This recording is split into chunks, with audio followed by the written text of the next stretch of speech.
Madame la juge. On s'objecte ou on s'objecte pas? C'est ça, le droit criminel. La rencontre, Gibault-Strizac.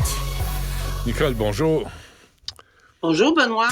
Bon, un ado de 16 ans, je comprends bien, là, accusé du meurtre au premier degré de Daphné Jolivet. Oui, puis écoute, les faits, je pense qu'on les connaît. De toute façon, vous allez en reparler plus tard. De tous les faits, là, c'est une jeune femme qui a été évidemment assassinée.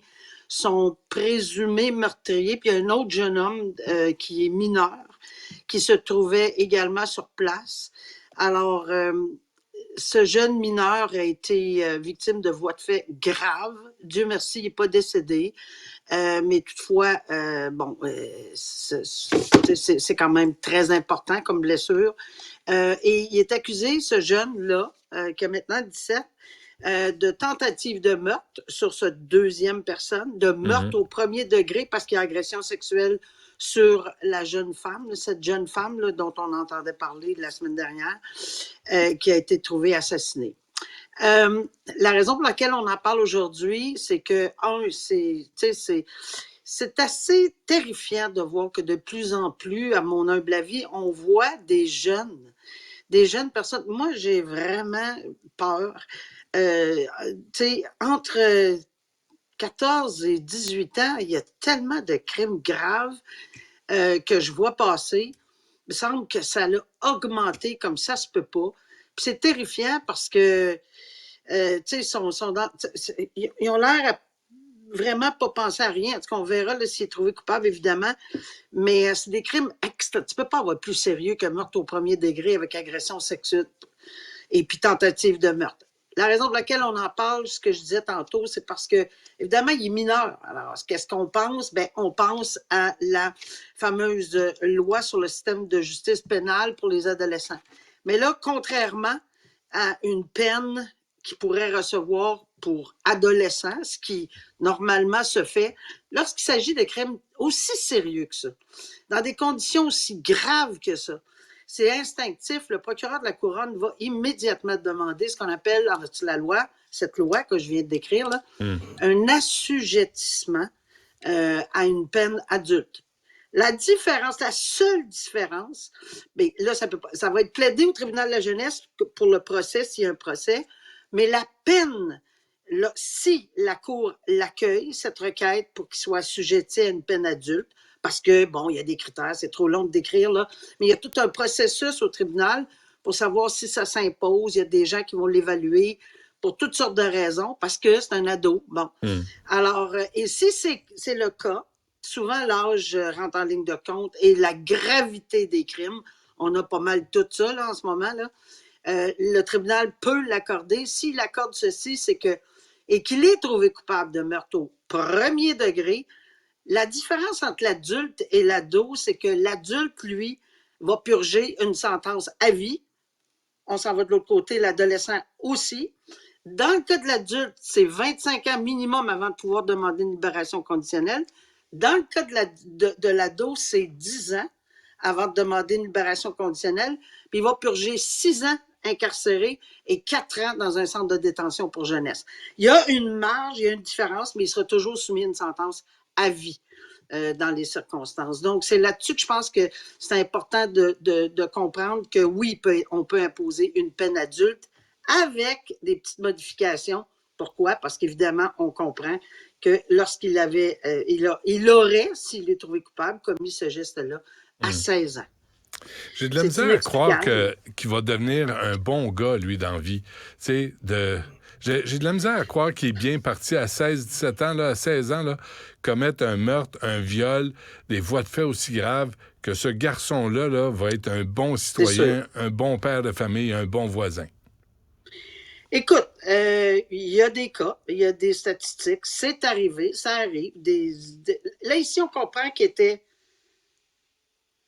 sous l'effet de l'alcool, probablement de la drogue, etc. Fait que souvent, c'est une espèce de couverture à des gestes que tu regrettes indéfiniment. Mais là, on s'entend qu'on est probablement à un des plus hauts niveaux, là, parce que c'est quand même épouvantable. Là. Enlever la vie d'une jeune femme, agresser sexuellement et tentative de meurtre. Disons que les chances il va falloir que ça soit sérieux. dans l'analyse de ce dossier-là, puis je sais qu'ils vont le faire, là, parce qu'on ne veut pas remettre un individu en société qui est parti. J'en ai vu dans ma carrière, j'ai vu quelqu'un à 14 ans commettre 2 meurtres de sang-froid, et on était certain que cette personne-là était réhabilitable. Malheureusement, on s'est aperçu que non. Et ça arrive que oui, mais dans son cas, lui, là, c'était... Moi, je veux voir les cas en désespoir, alors, Nicole. Les cas où c'est arrivé, moi, c'est un genre de garçon dont Paul Bernardo serait fier. Tu sais, désolé, là, mais la réhabilitation, non, quand tu pars d'aussi loin, j'ai de la misère à croire ça. Écoute, c'est sûr. Quoi? Peter Nygard, on n'a pas parlé beaucoup au Québec, hein, mais ça fait beaucoup de bruit au Canada anglais, ça. Oui, mais ça va faire du bruit, puis c'est beaucoup, beaucoup au Québec, mais en juin 2024. Ah oui? Peter Nygard, parce qu'il y a un procès qui va commencer à Montréal en juin. Là, ça va sortir. Là, on va y aller en boucle. Ouais. Okay. En juin 2024, la date est déjà fixée au 8 juin, si ma mémoire est bonne, ou 10 juin, peu importe, là, c'est pas très, très grave. Mais c'est en 2024, ça, c'est déjà fixé. Parce qu'il est présumé avoir commis une agression sexuelle à Montréal et à Winnipeg également. Il y en a partout. Écoute, on va juste dire c'est qui ce gars-là. Oui, c'est vrai qu'on n'a pas parlé beaucoup, puis j'hésitais tout le temps d'en parler parce que je me disais, bon, peut-être que les gens ne seront pas intéressés. Mais là, on met la table parce que ça s'en vient au mois de juin. Alors, les gens vont se souvenir de Peter Nygard, 82 ans, qui vient d'être trouvé coupable dimanche de 4 viols, 4 agressions sexuelles dans les années 1986 à 2005. Il est détenu, il n'a jamais été capable d'obtenir, puis ça m'a beaucoup intéressé, il n'a jamais été capable d'obtenir sa libération sous caution. Il avait offert 300 quelques mille piastres. Et l'analyse du juge là-dedans, j'ai trouvé ça très intéressant parce que ça me passait souvent par la tête lorsqu'on m'offrait, pas à moi, là, mais qu'on offrait au tribunal de verser une caution de 1 000, 2 000, 3 000, 10 000, 15 000. Mais par exemple, l'autre personne dans la rue n'est pas capable d'offrir ça. Puis je me disais, y a-tu 2 poids, 2 mesures? C'est pas parce qu'on est riche qu'on peut... Naturellement, c'est sûr qu'il y a des gens qui cautionnent ces montants-là, mais ici, il n'y avait pas personne qui voulait le cautionner pour 300 quelques mille piastres. Cautionner, ça veut dire que s'il ne respecte pas ses conditions, c'est la personne qui paye. Alors, c'est assez difficile. Tu sais, perdre 500 piastres, oui, pour des gens, c'est énorme, mais même pour un magnat de la mode, parce que c'était un magnat canadien, le déchu, évidemment, de la mode au Canada, très, très, très connu, avec riche à craquer. Son fils, ce qui m'a foudroyé, là, j'ai écouté les propos de son fils qui a suivi l'affaire. Il dit que son père est un monstre, qu'il n'a pas connu ce père-là. Puis malheureusement, il a aimé son père, mais il connaît son histoire. Il sait qu'il y a des gens autour de lui qui connaissaient les agressions sexuelles qu'il commettait dans son studio à Toronto, où il y avait des séquestrations, les portes barraient, puis on n'était pas capable de trouver les issues pour sortir. Il y a eu des mineurs, il y en a eu aux Bahamas.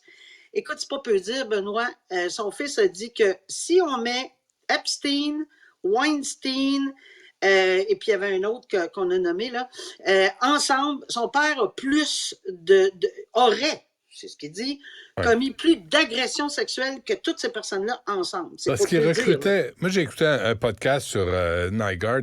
Il recrutait des filles qui voulaient être mannequins pour sa ligne de guenilles. Puis là, il les amenait au Barbade.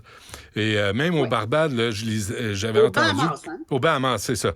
Et il s'était installé sur le bord de l'eau, puis il avait écœuré tous ses voisins autour de lui, tu sais, pour s'installer, pour faire une espèce de manoir, mais une espèce de bordel aussi, où les filles débarquaient là, ne savaient pas à quoi elles s'attendaient. Mais là, ces accusations-là, son fils est très déçu parce qu'il n'y a pas d'accusation pour...